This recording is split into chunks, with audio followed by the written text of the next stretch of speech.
চিদাত্মা গুরু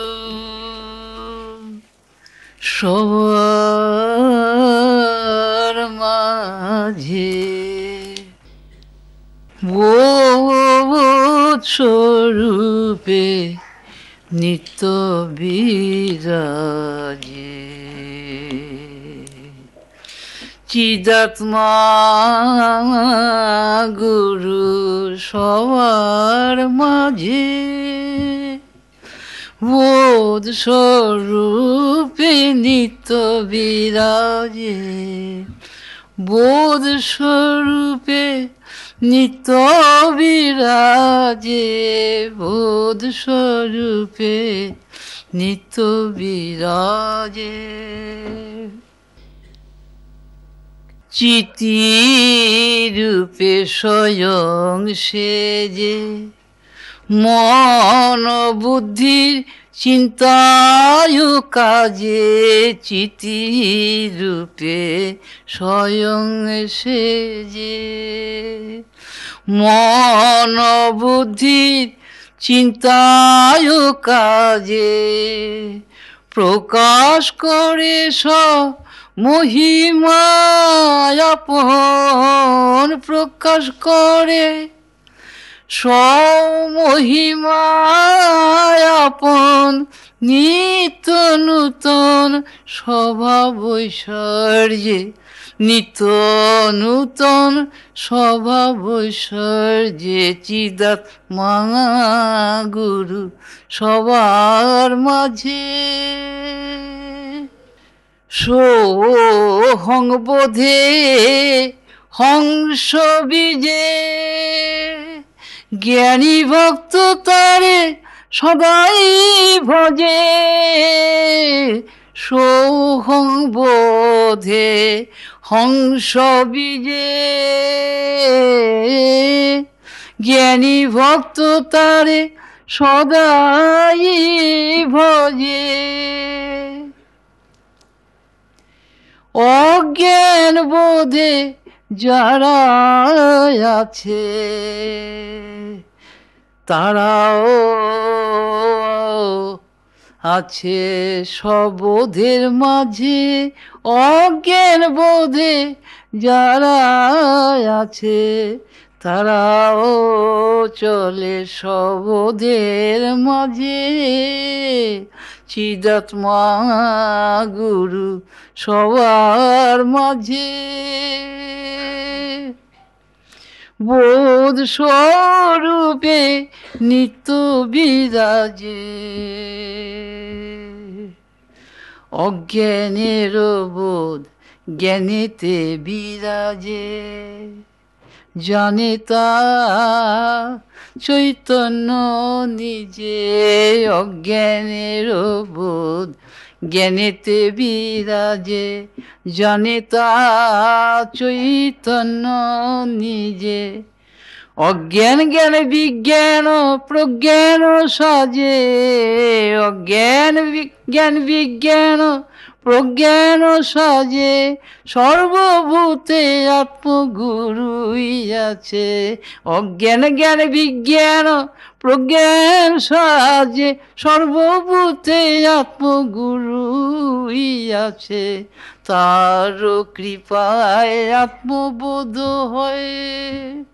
তার কৃপায় আত্মবোধ হয়। স্বানুভূতি তার পরিচয়।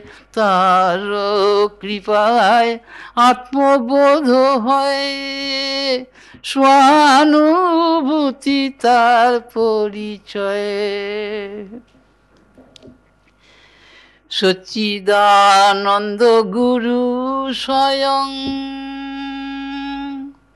সর্বজীবনে সবারই আপন। সচ্চিদানন্দ গুরু স্বয়ং সর্বজীবনে সবারই আপন।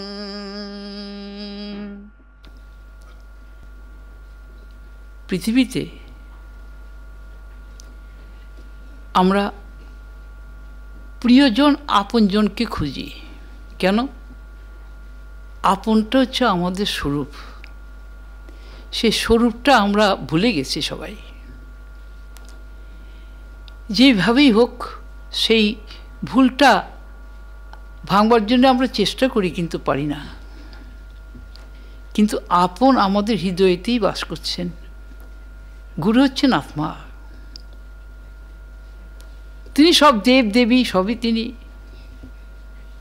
মানব রূপেও তিনি, জীব জগৎ রূপেও তিনি। কেননা তিনি অখণ্ড জ্ঞানমূর্তি, কেবল জ্ঞানমূর্তি। ব্রহ্মানন্দং পরম সুখদং কেবল জ্ঞানমূর্তি। তো সেটাকে আরও সুন্দর করে পাওয়া যায় ব্রহ্মানন্দং আত্মানন্দং সর্বানন্দং সচ্চিদানন্দং কেবল জ্ঞানমূর্তি। গুরু হচ্ছেন আত্মা। তিনি সব দেব দেবী সবই তিনি, মানব রূপেও তিনি, জীব জগৎ রূপেও তিনি। কেননা তিনি অখণ্ড জ্ঞানমূর্তি, কেবল জ্ঞানমূর্তি। ব্রহ্মানন্দং পরম সুখদং কেবল জ্ঞানমূর্তি। তো সেটাকে আরও সুন্দর করে পাওয়া যায় ব্রহ্মানন্দং আত্মানন্দং সর্বানন্দং সচ্চিদানন্দং কেবল জ্ঞানমূর্তি। এই যে আনন্দ কথাটা আমরা বলি, আনন্দটা হচ্ছে জ্ঞানেরই একটি অভিব্যক্তি, এবং আনন্দর জ্ঞান অভিন্ন, বোধানন্দ অভিন্ন। এখন এই বোধানন্দ সাগরে এই যে অনন্ত অভিব্যক্তি তার হয়ে চলেছে, এর রহস্য একমাত্র সেই বোধানন্দের মধ্যেই নিহিত আছে। অর্থাৎ সেই আত্মাই গুরু, গুরুই আত্মা। এই গুরু ছাড়া জীবের আপন আর দ্বিতীয় কেউ নাই। কারণ গুরু যে আত্মা, আত্মা শূন্য আত্মা তো হয় না। এবং সেই আত্মা হচ্ছে বোধে করা, কেবল জ্ঞানমূর্তি। আমরা প্রত্যেকেই জ্ঞান সাগরে জ্ঞানেরই এক একটা করে অভিব্যক্তি, কিন্তু সেই জ্ঞানটা আমাদের মধ্যে পরিস্ফুট হওয়ার অপেক্ষায় আছে। সেই অপেক্ষাটাকে দূর করে দেয় গুরু। কি দিয়ে? তার স্বয়ং প্রকাশতা দিয়ে। তিনি স্বয়ং পূর্ণ স্বয়ং প্রকাশ। তিনি সসং বেদ্য স্বানুভব দেব। তিনি আপনি বোধ করেন, সেই বোধে আমরা উদ্বুদ্ধ হই। আমাদের নিজস্ব কিছু নেই, আমরা প্রত্যেকেই তারই একটা করে অভিব্যক্তি রূপমাত্র। কিন্তু মুশকিল হচ্ছে যখন তার স্মৃতিটা আমরা হারিয়ে ফেলি, তখন আমরা ভেদ দেখি পরস্পরের মধ্যে। এই ভেদটা সরে যায় একমাত্র গুরুকে বরণ করলে। কীভাবে? না, রূপে নামে ভাবে বোধে এক বোধই অভিব্যক্ত হয়ে চলছে। সমুদ্রের মধ্যে আমরা তরঙ্গ লহরী বুদ্বুদ যা কিছু দেখি সব এক জলই, কিন্তু যখন রূপায়িত হয়, অভিব্যক্ত হয়, তখন প্রত্যেকেরই একটা বিশেষ করে প্রমাণ আমরা পাই। কিন্তু সবটারই অ্যাবাইডিং রিয়ালিটি, অর্থাৎ তার যে সত্তা, তার যে অধিষ্ঠান, তার যে মূল উপাদান, সেটা কিন্তু সেই জলই। সেরকম জীবনের আমাদের প্রত্যেকটি অনুভূতির মূলে রয়েছে সেই গুরু স্বয়ং। গুরু ছাড়া অনুভূতি হতে পারে না। কিন্তু শিশুর কাছে শিশুর মতো, যারা অশিক্ষিত তাদের কাছে ঠিক সেইভাবেই তিনি খেলছেন। শিক্ষার মাধ্যমে আবার আরেক রকমভাবে তিনি প্রকাশিত হচ্ছেন। যেমন বীজের থেকে গাছ হয়, সেরকম আমাদের মধ্যে নিরন্তর অভিব্যক্ত হয়ে চলছে সেই ব্রহ্মণ নিরন্তর প্রকাশ হয়ে চলছেন। তার প্রকাশের অন্ত নাই। ক্ষুদ্র থেকে ক্রমশ আস্তে আস্তে বড় হয়ে চলছেন। স্থূলের থেকে সূক্ষ্ম, সূক্ষ্ম থেকে সূক্ষ্মতর, সূক্ষ্মতর থেকে সূক্ষ্মতম। তার এই অভিব্যক্তি স্বয়ং প্রকাশ রূপের বাইরে কেউ যেতে পারবে না। তবে হ্যাঁ, আমরা প্রকাশের ধারার মধ্যে ক্রম ধরে যখন দেখি ছোট বড়, এইটা দেখি গুরুকে ভুলে গেলে, গুরুকে ধরলে কিন্তু সেটা হয় না। যেমন মা বাবা গুরু, তাদের কাছ থেকে আমরা পাই কি? এই দেহটা পাই, আর পাই তাদের স্নেহে পুষ্ট হয়ে আমরা বড় হয়ে উঠি।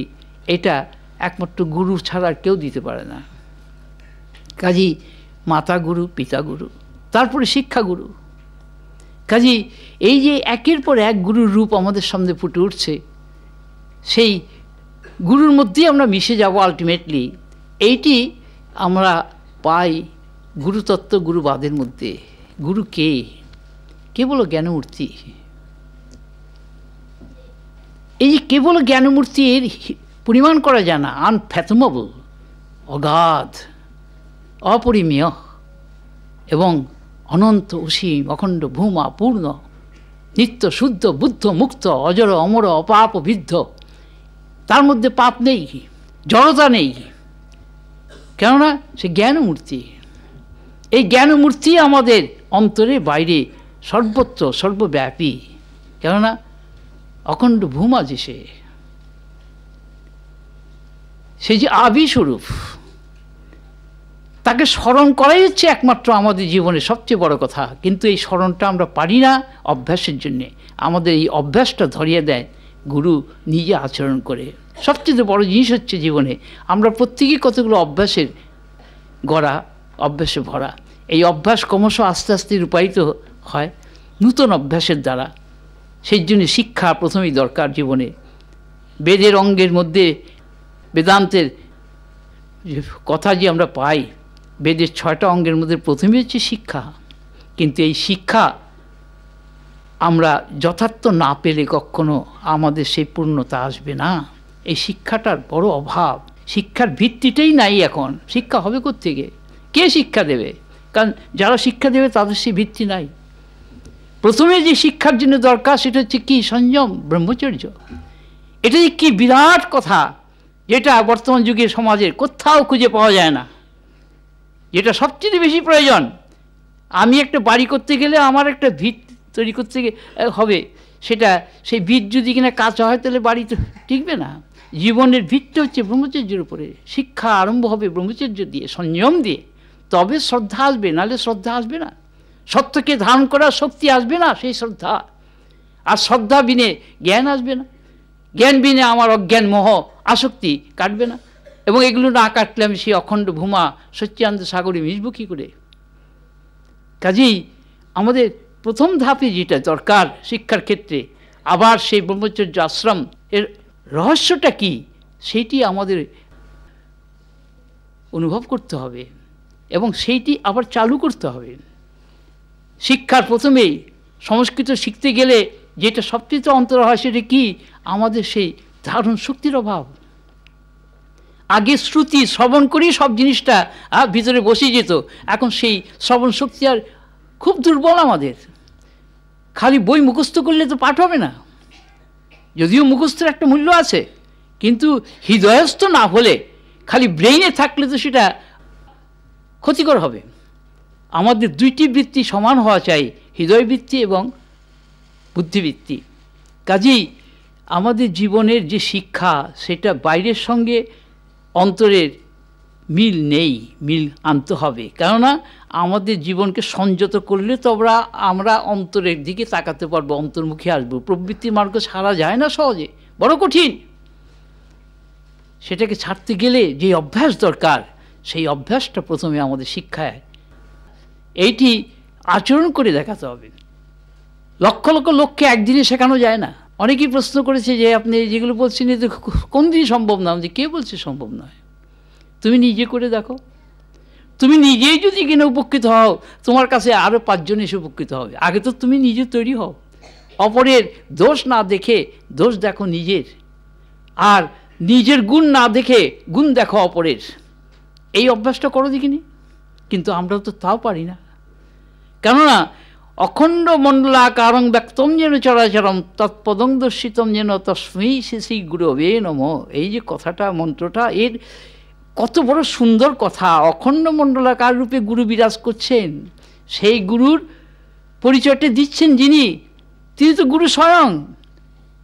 সেই ব্রহ্মই স্বয়ং নিজেই। ব্রহ্ম ছাড়া গুরু হবে কে? কেন ব্রহ্মই একমাত্র সৎবস্তু। গুরু হচ্ছে সৎ, সেই জন্য সৎগুরু বলা হয়। সতে যিনি প্রতিষ্ঠিত, তিনিই চিতে প্রতিষ্ঠিত, তিনিই আনন্দে প্রতিষ্ঠিত।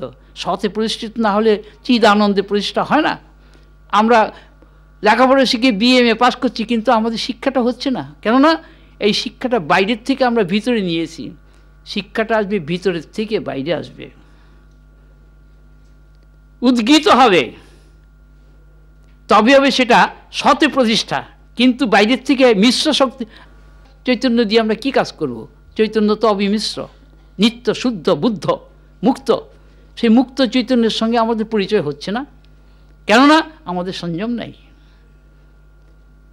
সংযম না থাকলে নিষ্ঠা আসবে না, নিষ্ঠা না আসলে ভক্তি আসবে না। ভক্তিশূন্য মানুষ তো পশুর সমান। পশুদের মধ্যেও একটা পরস্পরের নিজের পরিবারের মধ্যে একটা সম্বন্ধ থাকে। মানুষের সেই সম্বন্ধ কতটুক? খালি দেহগত, সেটাকে ভক্তি বলে না। ভোগের গতি বন্ধ হলে, রহিত হলে হয় ভক্তি। ভোগের গতিটা বন্ধ হবে কি দিয়ে? না, ভোগের দ্বারা যে আমরা নিজেকে সংকুচিত করে ফেলি, দুর্বল হয়ে যাই, সসীম হয়ে যাই, মৃত্যুকে বরণ করি, এইটা জানতে পারলেই আমরা তবে সে ভোগের থেকে ফিরে আসবো, নতুবা নয়। ঋষিদের যে সুন্দর সুন্দর কথা, যে হ্যাঁ তুমি ভোগ করবে, কাকে ভোগ করবে, কি ভোগ করবে? নিজেকে ভোগ করা যায়? তুমি জানবে, এরপরে গুরু তোমাকে শিখিয়ে দেবে যে তুমি ছাড়া দ্বিতীয় কেউ নাই, তত্ত্বমসি, তুমিই সব। You are all in all. You are all in outer nature, you are all in inner nature, you are all in central nature, you are all in transcendental nature. তাহলে তুমিটা কে? তুমি হচ্ছে সেই সচ্চিদানন্দ স্বরূপ। কিন্তু এখন তুমি দেহের সঙ্গে আবদ্ধ হয়ে আছো, দেহ সর্বস্ব, দেহ জীব, এটি জীবভাব। কিন্তু এই জীবভাবকে আমার উদ্ধার করতে হলে আমার একমাত্র গুরু ছাড়া আর কোনো গতি নাই। কাজী গুরু সেই পরম তত্ত্বস্বরূপ, যে কিনা আমাকে আমার এই দুর্গতির থেকে রক্ষা করতে পারে। যত দেবদেবী বলি, গুরুর উপরে কেউ নেই, সবই গুরুর অন্তর্গত।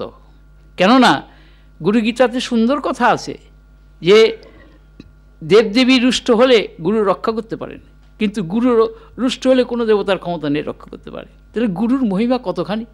কিন্তু সেই গুরুকে আমরা কীভাবে বরণ করি, কতটুকু তার সম্বন্ধে জানি? এই যে এতক্ষণ যারা সেই অভ্যাস করেছেন, সেই অধিকার তাদের ভিতরে নেমে এসেছে, তারা মানুষকে গুরুর কথা বলতে পারেন, কেননা তারা গুরুকে বরণ করে নিয়েছেন। এবং সেই বরণ করতে গিয়ে যে অভ্যাস করেছেন, সেটা হচ্ছে তাদের প্রথমে ব্রহ্মচর্য, তারপরে তাদের শিক্ষা, এবং শিক্ষাকে পরিপূর্ণভাবে হজম করে তাকে আবার অপরের কাছে কাজে লাগানো খুব কঠিন। এটি হচ্ছে আমাদের পরিণাম। পরিশব্দের অর্থ হচ্ছে শ্রেষ্ঠ। শ্রেষ্ঠের দিকে যে গতি, নিঃশ্রেয়স্কর যে প্রাপ্তি, সেটা যেইভাবে আসে, সেটা হচ্ছে সুশিক্ষা। সেটা আসে ডাইরেক্ট ফ্রম গুরু, অর্থাৎ গুরুর বাণী শুনে, গুরুর নির্দেশ শুনে সেই নির্দেশ পালন করার হলো শিক্ষার সবচেয়ে বড় গুরুত্বপূর্ণ কথা। কিন্তু সেই জিনিস এখন নেই বলেই যে আর হবে না তা নয়। গুরু কোনো দিন গুরুর অভাব হয় না, কারণ গুরু নিত্য বর্তমান। তোমরা ভুলে যেও না, দেহধারী গুরুর সঙ্গে পরাৎপরম যে গুরুর অভিন্ন সম্বন্ধ থাকলেও দেহেতে তিনি সসীম নয়, সীমাবদ্ধ নয়। দেহটা হচ্ছে তারই একটা প্রকাশ মাধ্যম মাত্র। কিন্তু আসল গুরুটি যে চৈতন্য, সেই চৈতন্যতে সমস্ত জগৎ চৈতন্যে ভরা। যা কিছু ধরছ, দেখা, শোনা, জানা, বোঝা, পারা, সবই তো বোধের কতগুলি বৃত্তি।